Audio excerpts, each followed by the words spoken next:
Hello everyone, we continue with the chapter which we started in the last week, which is routing strategies. We were talking about the routing and we talked about the three routing algorithms: fixed routing, flooding and random routing. So a large number of routing strategies have been evolved and they have been described for providing the routing requirements of the packet switching network. Now we will talk about the fourth routing strategy, which is the adaptive routing. For the fixed routing, if you can recall, a single and a permanent route is established between a source and the destination pair for the network. The routes are fixed and they only change when there is a change in the topology of the network. So the cost of the link means the wires or the connections used in designing the routes cannot be based on any dynamic variable such as traffic. So they can be based on expected traffic or the capacity. Now with a fixed routing, there is no difference between the routing for datagrams and the virtual networks, because all packets from the source to a given destination, they follow the same route, because fixed means we have established a fixed path between source and the destination. One of the advantage of the fixed routing, as we discussed also, is the simplicity, and it will work well in a reliable network with a stable load. But disadvantage is lack of flexibility. So if a link breaks or something unexpected happens in the topology, unexpected happens in the topology, it will not be able to tolerate those failures, and even the network congestion it is not able to tolerate. So let's now discuss about the next routing algorithm, which is the adaptive routing algorithm. What is that? Now, adaptive routing algorithm, it is used by almost all the packet switching networks.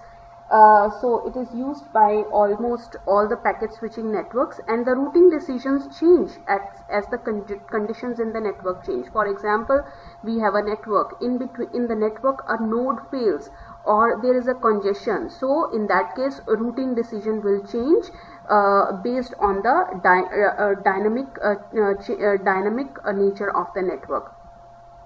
It requires a lot of information. About the network, and some of the disadvantages are decisions are more complex. There should be a trade-off between quality of network information and the overhead, and also reacting too quickly can cause congestion producing oscillation, and reacting too slowly means information may be irrelevant. So the principal conditions that influence the routing conditions or selecting a route in the adaptive routing strategy, they are failure and the congestion. So failure means when a node or a link in between the network fails and it cannot be used as a part of the route.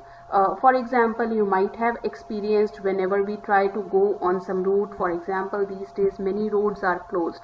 So same thing happens with the network also. So if a route or a link fails, so that route cannot be used as a part of network for sending the packets. Second thing is a congestion. When a particular portion of the network is heavily congested, for example, you might have experienced while going in one of the road in somewhere, if a road is there is a lot of traffic on the road, or it is congested because of some accident or something, you will avoid that road, or you will change your route, you will change your path. So same thing happens in the network also. So when a particular portion of the network is heavily congested, it is desirable to route the packets around rather than through the area of the congestion. Now, for the adaptive routing to be possible, information about the network must be exchanged among the nodes. That means each node must maintain some table regarding which nodes are reachable and which nodes are not reachable, and that information should be exchanged with the adjacent nodes also. Now there are several drawbacks also associated because routing is more complex, so processing burden on the network node increases. Second thing is adaptive strategy depend on the status of information located at one place, but it can be different at another place. So trade-off between quality of network, information and overhead also exist. And next thing is if it reacts too quickly, it can cause congestion, and if it reacts too slowly, it may be irrelevant. So moving on to the next. But despite of these drawbacks which we have discussed in the previous slide, adaptive routing strategies, they are most prevalent or most used because of the reasons. First thing is they can improve the performance. Performance can be improved as seen by the network user. Second thing is they aid in the congestion control. They provide an aid in the congestion control also. Because an adaptive routing strategy tends to balance the load, it can delay the onset of the severe congestion. So because it can balance the load, that's why it can be used in case of when there is a very high congestion. So these benefits depend on the soundness of a design and the nature of the load.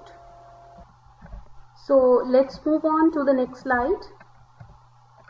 Alright, now let's talk about some classification of the adaptive routing strategy. What are the strategies to adopt to classify the adaptive routing strategy? A convenient way to classify adaptive routing strategy is on the basis of the information source. So information source is one of the most important factor or basic. First thing is the local, or we call it as the adjacent nodes or all nodes. So local means route to outgoing link with the shortest queue is established, but it is rarely used. It does not make use of the available information. Next is adjacent nodes or all nodes. It takes the advantage of delay and outage of the information. Now in this case we have a distributed case and the centralized case. Before we move ahead, an example of the adaptive routing strategy that just relies or that just depends on the local information is one in which a node sends or routes each packet to the outgoing link with the shortest queue length, and let's assume that the name of the queue is queue. So what will happen? This would have the effect of balancing the load on the outgoing links, but there may be possibility that some of the outgoing links may not be headed in the correct general direction. That means they may not give you the correct path to the destination. So we can improve this by also taking into account the preferred direction, much as just like in the random routing. So in this case what happens is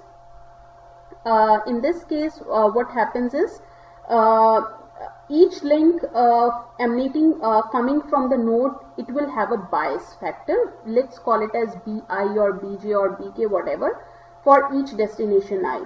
So in this case what we will do, if the value of bias is lower, it will indicate that it is the more preferred direction. So for each incoming packet that we are sending to the destination or node I, the node will choose the outgoing link.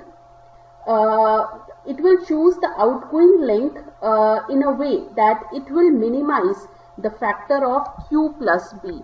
Now what is Q? Q is the Q that is maintained and B is the bias factor that is added to the Q.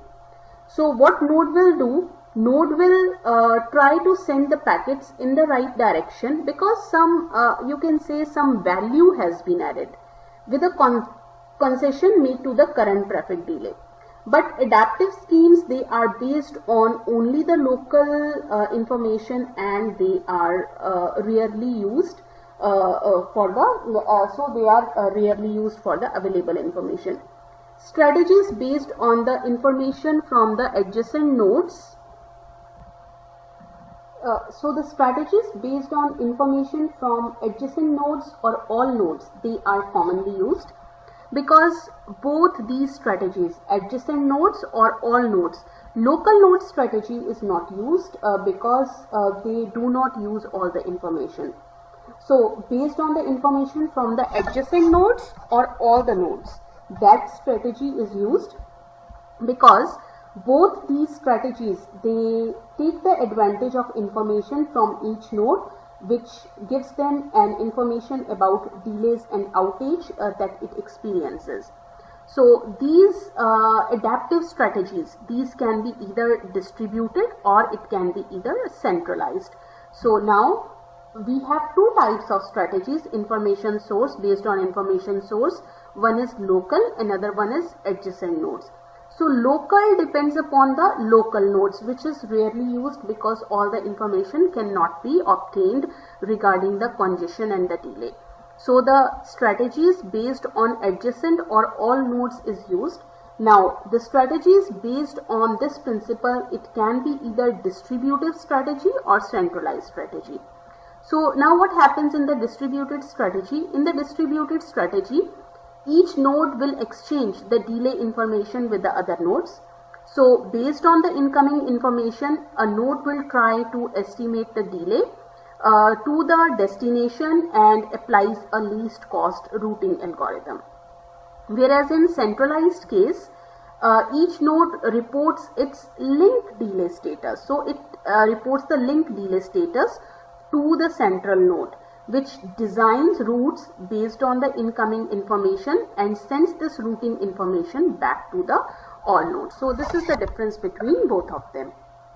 Alright, so here we have an example. If you can recall the example, let me go to the previous diagram.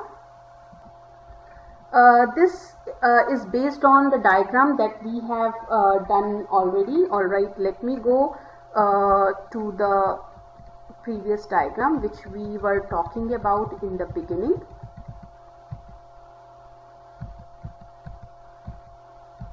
This one. Alright, so let's understand what this figure is, what is our problem here now. In that figure, a status of the node 4 is shown. Now in this is the diagram which we will consider into account at a certain point of time. Now if you see, node 4 is connected to 4 other nodes. It is connected to node 1, it is connected to node 2, it is connected to node 3, and it is connected to node 5. Now for example, packets have been arriving and a backlog has been built up with a queue of packets waiting for each outgoing link. Now let's suppose a packet arrives from N1 which needs to be sent to N6. So which node should N4 send for sending it to N6? To which outgoing link should N4 direct the packet so that it can reach the node N6? Because N1 wants to send packets to N6. N4 is a node which is connected to N1, N2, N3 and N5. Now let's suppose that a packet arrives from N1 to N4. Now to which of the following nodes N4 should send the packet on the outgoing link so that it can be forwarded to the node 6. So to which outgoing link should the packet be routed? Now let's go to our figure. As we discussed that we have Q plus bias factor, just now I explained you, some bias factor is used. Now if you see the packet arrives at node 4. Now to which of the link should node 4 direct the packet? To node 1 again, to node 2, to node 3, to node 5, although it has received from node 4. A table having the bias has been built up. So whatever has the minimum value for the bias, adding up Q plus bias factor. So if it sends to node 1 again, how many packets are already there in the queue? 2, and bias factor is 9. How the bias factor is calculated, we are not concerned about it. So it will make 9 plus 2 is already there, plus 1 packet, 9 plus 2, 11. Now For node 2, if it tries to send, the bias factor is 6. The bias factor is 6. 6 and plus 3, it will make 6 plus 3, it will make 9. Now the bias factor for node 3 is, it has one packet and it has in the queue, the bias factor is 3. So in the queue there is 1 plus bias factor is 3, so it is 4. So node 4 can redirect based on the current queue length and the value of the bias for each outgoing link. The minimum value of Q plus bias is 4 on the link to node 3. So node 4 will route the packet through the node 3. This is called as local adaptive strategy or the local routing strategy. Alright, so moving ahead, this strategy is very rarely used. We discussed what are the drawbacks. So moving ahead. Alright, so we were discussing these elements of routing techniques. We did not discuss this one, network information update and timing. So it can be continuous, periodic, major load change and the topology change. So what is this? Let's talk about this. Network information update timing, it's a function of both information source and the routing strategy. So if no information is used, just like in flooding, there is no information to update. If there is only local information is used, update is essentially continuous. Now issues for updating the timing for all other information source categories like adjacent nodes or all nodes, update timing depends on the routing strategy, whatever the routing strategy we are using, if we are using a fixed strategy or the adaptive strategy. If we are using the fixed strategy, because in the fixed strategy, once the route is established, it's established forever, so the information is never updated. Adaptive strategy, because it is based on the topology changes or the network changes, the information is updated from time to time as soon as there is some change in the topology or there is a congestion or there is a failure. So to enable the routing decision to adapt to the changing, so there are regular updates. The more information available and frequently it is updated, the more likely the network is to make good routing decisions. Now let's talk about two least cost algorithms. So under this we are going to talk about two algorithms, Dijkstra's and Bellman-Ford algorithm. Alright, so all packet switching networks and all internets, they base their routing decisions on some of the least cost criteria. So normally least cost criteria is used for making any type of the routing decision. Now if the criteria is to minimize the number of hops, the number of hops is the number of nodes visited. Each link has a value of 1. And more typically, the link value is inversely proportional to the link capacity and it is proportional to the current load on the link. And it can be a combination of other values also. So in a case, for example, if we have a case, the link or the hop costs are used as an input to the least cost. So this can be simply stated as, given a network of nodes, we are given a network of nodes which are connected by bidirectional links. Hope you can recall the bidirectional links. So bidirectional links are, suppose I have a node A, node B. So these are the bidirectional links. So this can transmit at this time, or like this it can be given the bidirectional link, or bidirectional link can be given like this also. Suppose I have a node A, node B. So the bidirectional link can be given like this also. So this is also an example of the bidirectional link. So nodes are connected by the bidirectional link, or it can be given something like this also. You have to assume a bidirectional link. So these are always bidirectional links, where each link has a cost associated with it in each direction. We define the cost of a path between two nodes as the sum of cost of the link traversed. So the cost of a path between two nodes is the sum of the cost of the link traversed. So how many links a packet has traversed will be the sum of all the links in that particular path. So for each pair of nodes, we find a path with least cost. So our aim is to find we need to find a path which has the least cost for each pair of nodes. For example, for going from A to B, which path has the least cost. For going from A to C, which path has the least cost. Now, a more important thing to note over here is, since the links are bidirectional, these can have a different cost also associated. For example, something like this is given. If it is given like this, that means going from A to B, the cost is 7, and going from B to A, the cost is 5. So they may have different cost, they may have the same cost. The cost of a link may differ in its two directions. This is what I explained. It may differ in its two directions, or it may be same. So this would be true if the cost of a link is equal to the length of the queue of packets, but it may differ in two directions also. So for example, if you are given two nodes, something like this, let me draw. Let me just change the color for drawing.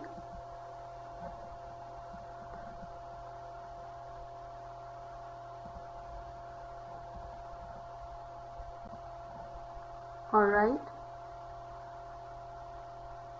Okay.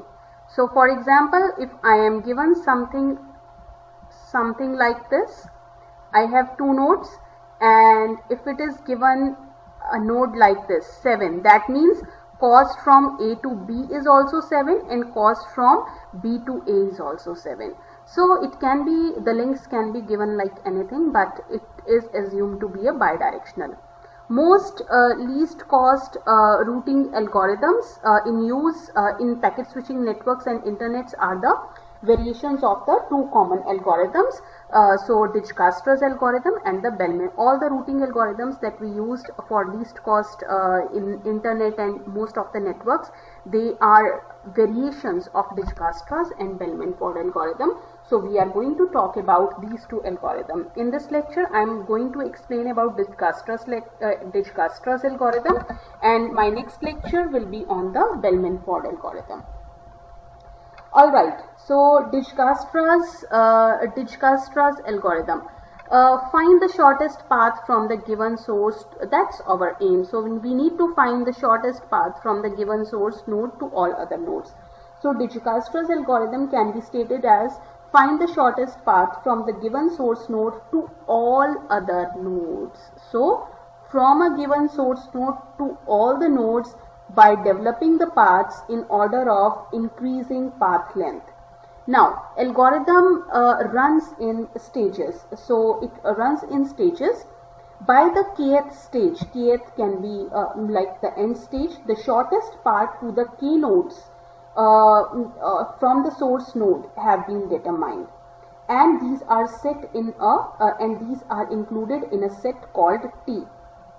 At a stage k plus 1, the node which is not in the set T, it will have the shortest path from the source node is added to our set T. Now, as each node is added to our set T, the path from the source will be defined. So algorithm terminates when all nodes have been added to the set of nodes as far as incorporated. Alright, now how we determine, okay, so before we go ahead, let me just discuss a few things. Let me just go back and discuss few things over here from here. Okay, let me just discuss few things. Yes, what I want to discuss is it has actually the 3 steps. Dijkstra's algorithm has 3 steps. The first step is initialization. So it has 3 steps. Step 1 is done for the first time, and for rest of the time step 2 and 3 are repeated unless t is equals to n. Our set has all the nodes have been added to our set which we have defined. So steps 2 and 3 are repeated unless final path to all the nodes in the network have been established. So we have certain definitions and certain things also. So first thing is T is our set of nodes which we have traversed so far, and we will enter it in curly brackets. Initial path cost to neighboring nodes are simply the link cost. Now, N defines set of nodes in the network. These are nodes in the network. S defines our source node, that means which is our starting node. And T defines the set of nodes which have been traversed or which have been visited so far by the algorithm. So T defines the nodes which we have visited using our algorithm so far. Then I have Wij. Wij is the link cost from node I to node j. So link cost. So for example, in this figure, if you can see from N1 to N2, the link cost is 2. So from node I to node j. Now Wij will be 0 if the two nodes are not directly connected to each other. So for example, N1 and N5, they are not directly connected to each other. So in this case, the link cost from N1 to N5 will be 0, or you can write infinity also. It can be 0 or it can be infinity. It is infinity if the two nodes are not directly connected. Now the link cost will be greater than or equal to 0 if the two nodes are directly connected. So for example, going from N1 to N2, it's greater than 0. It is 2 because the nodes are directly connected. Going from N1 to N3, it's 5 greater than 0, and N3 to N1, if you see, the cost is different. But going from N1 to N6 or N5 will be infinity because the two nodes are not directly connected to each other. Then is Ln. Ln is the cost of the least cost path from source node to the node n that is currently known to the algorithm. So Ln is the cost of the least cost path from the current node to the node that is currently available or we have currently traversed. At termination, this will be the cost of least cost path in the graph from source to the destination node. The algorithm will terminate when all the nodes we have traversed. When we have traversed all the nodes in the graph, the algorithm will terminate. At termination, the value Lx associated with each node is the cost of the least cost path from source to the destination. Also, our set T will define the least cost path S to each other node also.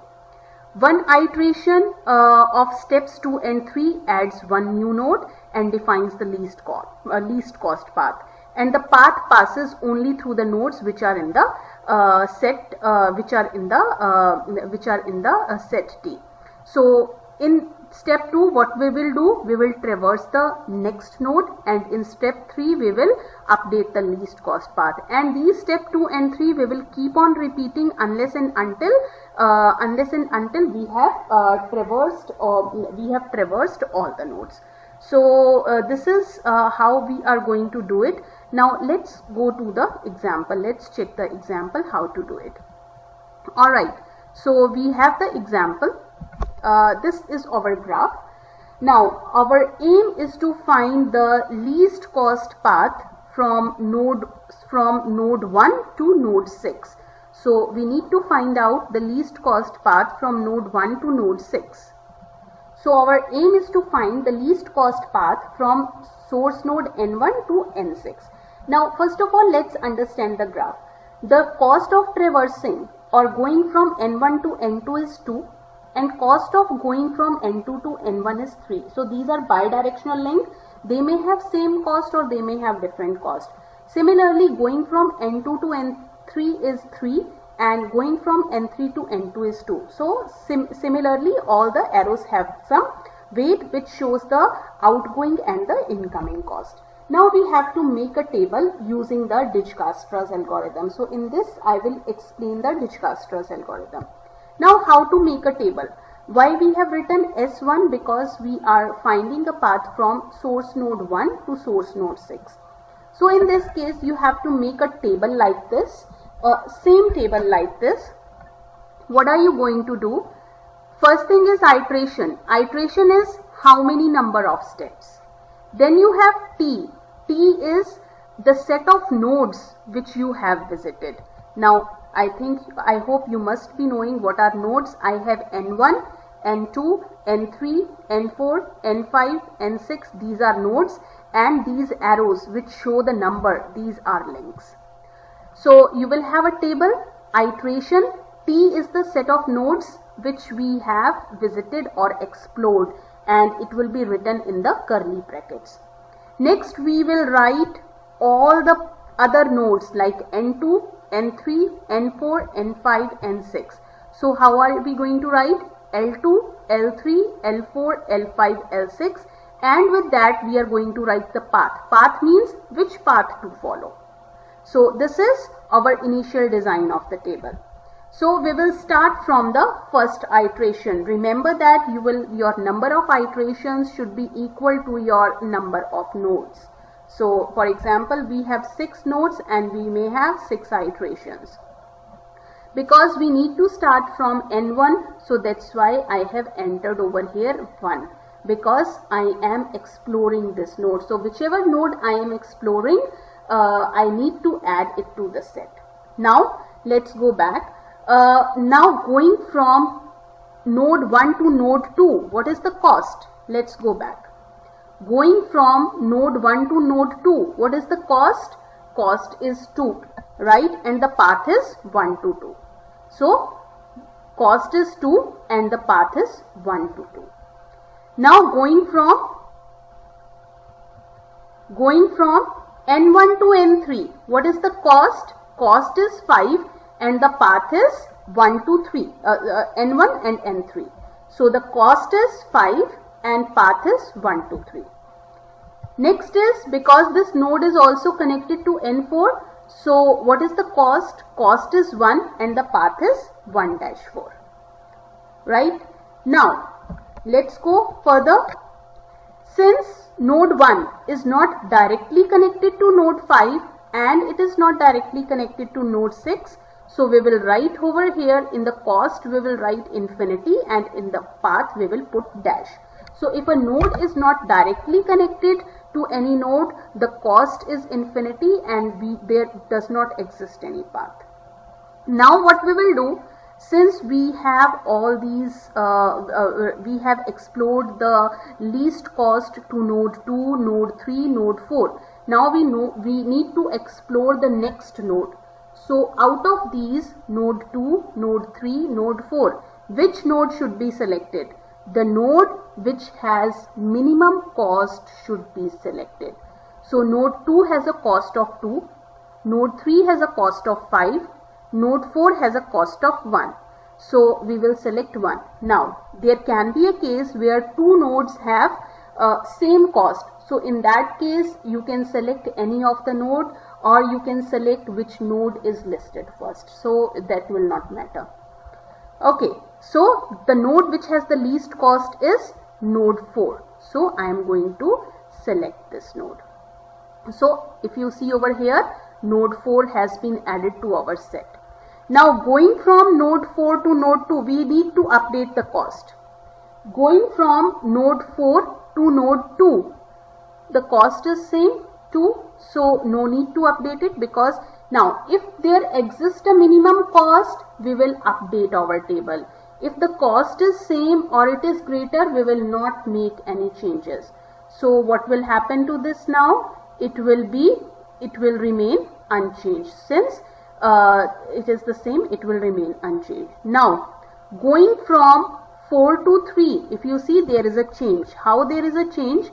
Going from 4 to 3, going from 4 to 3, the cost is 3, right? And going from 1 to 4, how much is the cost? If you see over here, going from 1 to 4, what is the cost? Going from N1 to N4, what is the cost? 1. And going from N4 to N3, what is the cost? Which is 3. If I go back, going from N4 to N3, this link, the cost is 3. So how much is the total cost? It becomes 4. But in the table we had 5. So that means this is my least cost. What will I do? I will update it the cost and I will update the path also. Previously it was 1 and direct node 3. Now I will update the path that this is the least cost 1, 4 and 3 because this is the least cost. So if you see, we have updated. Now going from 4 to 4, it will not have any effect. We are going to write same as it is. Now 4 is connected to node 5 also. Node 4 is connected to node 5 also. So going from 4 to 5, what is the cost? 1. Going from 4 to 5, the cost is 1, and going from 1 to 4, the cost is 1. So 1 plus 1 is 2. I repeat it again. Going from 4 to 5, the cost is 1, and going from 1 to 4, the cost is 1. So 1 plus 1 makes 2. So what will I do? I will add 2 over here, and in the path I will specify 1, 4 and 5. That means I need to send the packet to node 4 then to node 5. So this is how we have updated. Now node 6, since node 5 is not connected directly to node 6, so we will put infinity over here. Now we have to select the minimum path since node 4 has already been explored. Now what will I do? I will just make use of the yellow color to make sure that it has been explored. So it has been already explored. We have already started from 1. Now 4 has been explored, so I have node 5. Node 6 is not yet directly connected. I have node 5, node 3 and node 2. The cost of node 2 is 2, node 3 is 4, node 5 is 2. So we need to select the minimum cost, the link having the node having the minimum cost. So link node 5 and node 2 have same equal cost and the minimum cost, which is 2. As I told you earlier, you can select any one of them, but I will select whichever was added earlier, which was explored earlier. So node 2 has been added to our set now. If you see 1, 2 and 4. Now node 2, let's check to which it is connected. It is connected to node 3, it is connected to node 4, it is connected to node 1. So it may not have any change because going from 2 to 2, there will be no cost. We are not going to change. Now going from a node to node, the cost will be 0. We don't have to change any value. Now going from node 2 to node 3, let's just check it out. Going from node 2 to node 3, the cost is 3, and going from node 1 to node 2, the cost is 2. So 3 plus 2 makes 5, but we already have the least cost. Which is 4, so we are not going to change it, which is 1, 4 and 3. We are not going to change it. So it will be as it is. Now from 2 we can go to 4. Let's check whether it is the least cost. From 2 to 4, if you see, the cost is 2, and from 1 to 2, the cost is 2. So 2 plus 2 makes 4. But we already have the direct link, which is the least cost link, and it is 1. So we are not going to change it. Because 2 is not directly connected to 5, so we are not going to change anything for the 5. 2 is not connected to 6, so it will be same as infinity. Now what I have done, I have explored the node 2 also, right? So I am left with now node 3 and node 5. Out of node 3 and node 5, whichever has the minimum cost, I will select it. Since node 5 has the minimum cost, so I will select the node 5. Now if you see, it has been added to our set T. Now going from node 5 to node 2, I will not use it, because if you see, going from node 5 to node 2, it will cost a lot. Going from node 5 to node 2, it is 1. So if I use it like 1 plus, I may not use it. From basically what I will use, going from exploring from node 5 to node 6, this is the path that I can check, because 4 I have already found the minimum cost path, even 3 is also minimum cost path, so I may not use it. Node 5 can reach to node 6. So node 5 can reach to node 6. The cost from reaching to node 5 is 2. Then cost of reaching from node 1 to node 5. What is the cost of reaching from node 1 to node 5? We can check our table. The cost of reaching from node 1 to node 5 is 2 and reaching from node 5 to node 6 is 2. So 2 plus 2 is 4 and the path is 1, 4, 5 and 6 because we know how to reach path 5 which is 1, 4, 5 and it is 6. So now we can reach node 6 also. So our fourth iteration is complete. Let me just mark it. So we have explored node 5. So we have explored node 5. I will circle it with yellow. Alright, now I am left with node 6 and node 3 since node 3 has the minimum cost because node 3, okay, here was a change. If you see, here was a change. I forgot to tell you over here. Now from node 5 to node 3, let's check if it's a minimum cost path. Node 5 to node 3. Now if you see, node 5 to node 3 is 1. Node 5 to node 3 is 1. And reaching from node 1 to node 5, the cost is 2. 2 plus 1 gives it 3. But we have high cost which was cost 4. So now what we are going to do it? We are going to change it. We are going to make it 3 and the path is 1, 4, 5 and 3. So here are the two updations which are made. So the cost here is updated to 3 and this 4 will not be the cost now. Alright, now out of these I have node 6 is left and node 3 is left. Now since node 3 has low cost, so it will be added to my set. Alright, now let's check it out. Going from node 3. Going from node 3 to node 2. Going from node 3 to node 2, it's already 6. So we are not going to use it. And going from node 3 to node 3 will not have any effect. Going from node 3 to node 4. Alright, let's check it. Going from node 3 to node 4. Node 3 to node 4, the cost is 3 and we can directly reach it in the cost of 1. We can directly reach it in the cost of 1. Node 3 to node 5, let's check it out.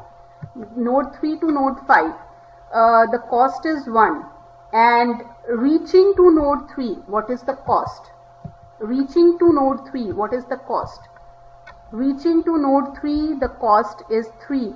3 plus 1 makes it 4. We already have the minimum cost which is 2. We are not going to use it. And reaching from 3 to 6, let's just check it out. Reaching from 3 to 6, the cost is 5. And reaching to 3, we already have the cost 3. 3 plus 5 makes it 8. So we are not going to change it. Alright, now since this has been traversed, we are left only with the last node. Let me just mark it also. Let me highlight it. We have traversed this also. Now we are left with only one node which is node 6. So if we will add it to the set, then it will not have any effect on node 2, node 3, node 4, node 5 and node 6. You can check it out because we already have the least cost path already. We have it. So this is how your Digicastra's algorithm work. At each iteration you need to update the cost. You need to check whether the new path is of minimum cost or not. If the new path which we have found out has the minimum cost, we will update our table. So now how to read it? Going from node 1 to node 6, what is the minimum cost? The minimum cost reaching from 1 to 6 is 4. And what is the path we have to follow? We have to follow 1, 4, 5, 6. Let's check it out. 1, 4, 5, 6. That is the minimum cost. Alright, now if I want to reach sending a packet from node 1 to node 4, what is the cost and what is the path? So I can check it from here, from the last iteration. Sending a packet from node 1 to node 4, the cost is 1 and the path is 1, 4. If I want to send a packet from node 1 to node 5, what is the minimum cost and what is the path? What is the minimum cost and what is the path? So from here, from node, the minimum cost is 2 and 1, 4 and 5. So if I check it out, 1, 4 and 5, this is the minimum cost. So it will tell us the cost of sending a packet to all other nodes also. And for example, if I want to send a packet from node 1 to node 3, what is the minimum cost? From node 1 to node 3, the minimum cost is 3 and it is 1, 4, 5 and 3. If you check it, the cost of sending a packet to node 3 from node 1 is 3 and the path is 1, 4, 5 and 3. So this table will give you the cost of sending a packet from the source node from node 1 to all other nodes. Similarly, you can develop a table sending a packet from node 2 to node 6 or node 3 to node 6. So this way you can develop a table for all other nodes also. You can try it by yourself. Alright, so here I have example over here. You can solve it by yourself using the Dijkstra's algorithm. I will discuss this in our optional class on Sunday. So please try to listen to the lecture before Sunday, and I will be solving. I will be asking you questions regarding this. So let's just analyze the graph. If you see, going from 1 to 2, the cost is 4. Going from 2 to 1, cost is 4. Going from node 2 to 5, cost is 2 and 5 to 2 is 2. Now here, changes here.